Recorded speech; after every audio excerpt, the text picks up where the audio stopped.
Good evening friend. तो चलिए इस वीडियो में हम लोग बातचीत करते हैं यूरो इंडेक्स और यूरो से रिलेटेड जो पेयर हैं उनके बारे में।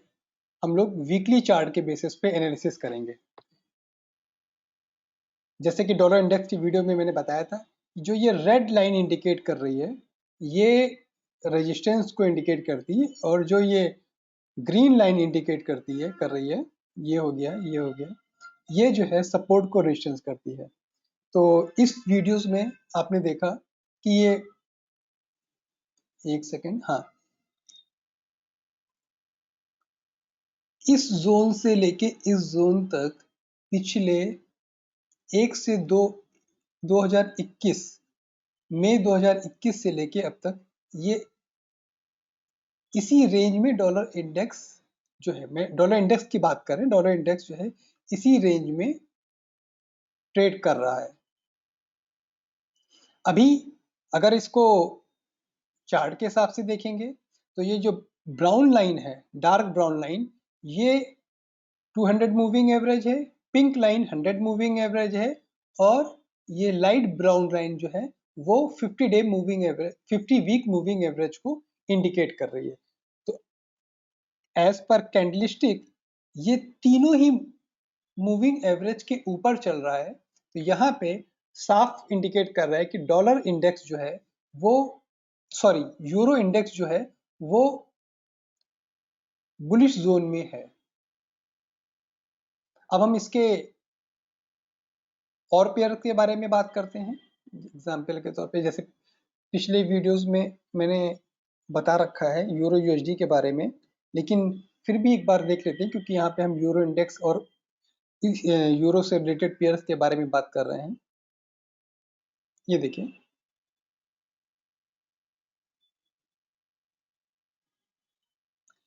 ये इसका लोएस्ट पॉइंट है 9520 के आसपास, और इसका पहला जो रेजिस्टेंस पॉइंट था इस पॉइंट्स के ऊपर ट्रेड कर रहा है। मतलब ये इसने रेजिस्टेंस को तोड़ दिया और 9520 से लेके ये 1 तक गया, और जो इनिशियल में रेजिस्टेंस पॉइंट था वहीं पे इसने सपोर्ट लिया। लास्ट वीक में देखिए, ये पॉइंट इसका, ये सपोर्ट पॉइंट है, और यहाँ से ऊपर, और यहाँ से ये ऊपर की तरफ यहाँ तक आ गया है। अब नेक्स्ट वीक में इसके ऊपर जाने की संभावना काफी प्रबल है। क्यों? क्योंकि अगर चार्ट में देखेंगे, अगर कैंडलस्टिक की बात करेंगे, तो कैंडलस्टिक में जो इसने ये कैंडल बनाया है वो बुलिश पिन बार को इंडिकेट कर रहा है। तो नेक्स्ट वीक में हम यूरो यूएसडी को बाय में लेके चलेंगे। अगले ट्रेड की बात करते हैं, अगले पेयर की बात करते हैं। एक एक करके इसके सारे पेयर के बारे में बातचीत कर लेते हैं। तो यूरो सीएचएफ,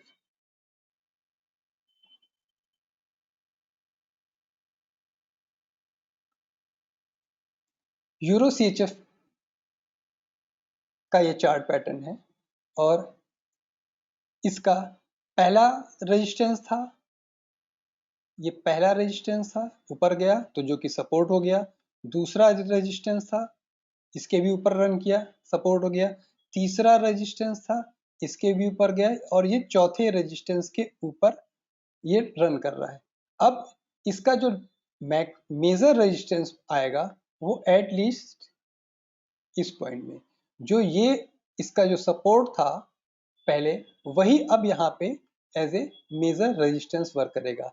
तो यूरो सीएचएफ जो है एटलीस्ट 1.0180 तक जाने की इसकी संभावना है, और यहीं पे आप देखेंगे ये 50 वीक मूविंग एवरेज भी है। तो यूरो सीएचएफ को भी नेक्स्ट वीक में हम लोग बाय लेके चलेंगे। अगले ट्रेड की बात कर लेते हैं।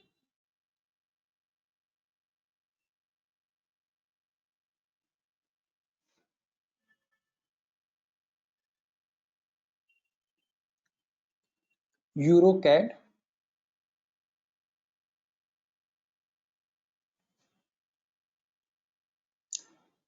हम अगर यूरो कैट की बात करेंगे तो यूरो कैट को आप देखिए, ये इसका पहला रेजिस्टेंस है, जो कि जो इसका लोवेस्ट पॉइंट था।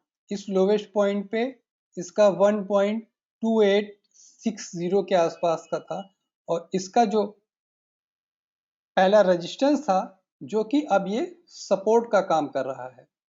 ये पहला रेजिस्टेंस था, ये एक सपोर्ट का काम कर रहा है। दूसरे रेजिस्टेंस के भी ऊपर, ये पहला रेजिस्टेंस था, ये दूसरा रेजिस्टेंस था जो कि सपोर्ट का काम कर रहा है। अब ये इसके ऊपर है, यहाँ पे इसने काफी टाइम बिताया है। देखेंगे तो 1 2 3 4 5 6 वीक से ये कॉन्सोलिडेट करके अब ये ऊपर की तरफ मूव करेगा। इसमें एक चार्ट पैटर्न भी शो कर हम दिखाना चाह रहे हैं। इसमें एक चार्ट पैटर्न जो है, अगर आप देखेंगे, ये ये ये और ये एक इनवर्स हेड एंड शोल्डर बनेगा। हेड एंड शोल्डर, वो भी इनवर्स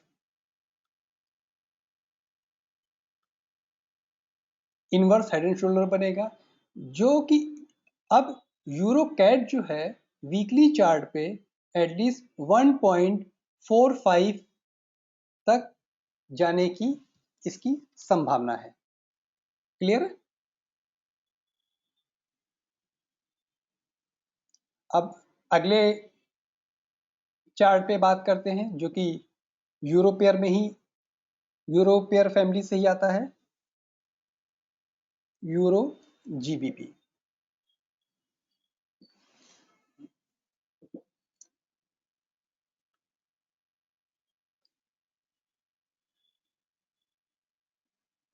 ये यूरो जीबीपी का चार्ट, इस चार्ट में देखेंगे तो ये 50 week moving average, 100 week moving average and 200 week moving average के ऊपर है। इसका मतलब कि यूरो जीबीपी स्ट्रॉन्ग बाई में शो कर रहा है।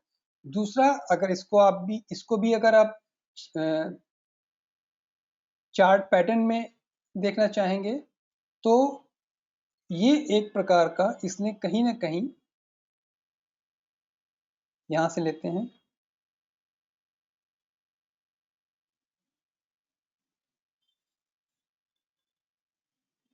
ये हेड एंड शोल्डर इसने कंप्लीट किया।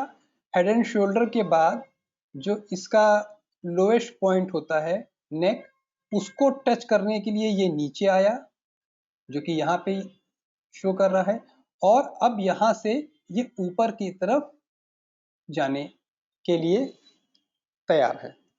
इसमें एक पॉइंट और आप इनवर्स हेड एंड शोल्डर भी देख सकते हैं, और एक ये डब्ल्यू पैटर्न होता है। जब ये डब्ल्यू पैटर्न बन जाता है तो जो ये नेक लाइन है, इसको एक बार वापस टच करता है, और टच करने के बाद ये ऊपर की तरफ मूव करता है। वही इसमें ये शो कर रहा है।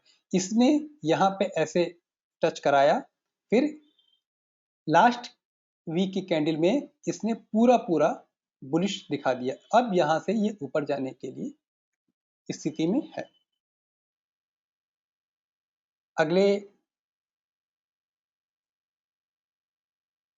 पेयर की बात कर लेते हैं। तो अगला पेयर है यूरो फैमिली का यूरो एओडी।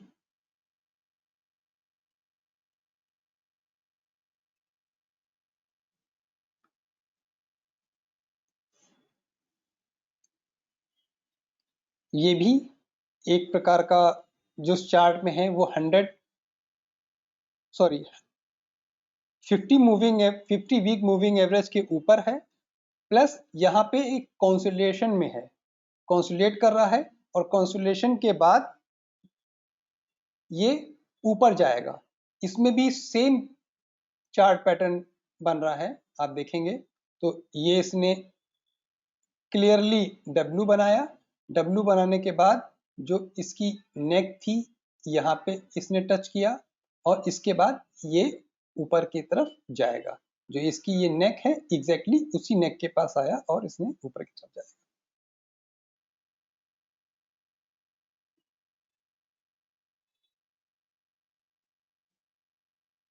अगले यूरो फैमिली के बारे में बात कर लेते हैं। Euro NZD.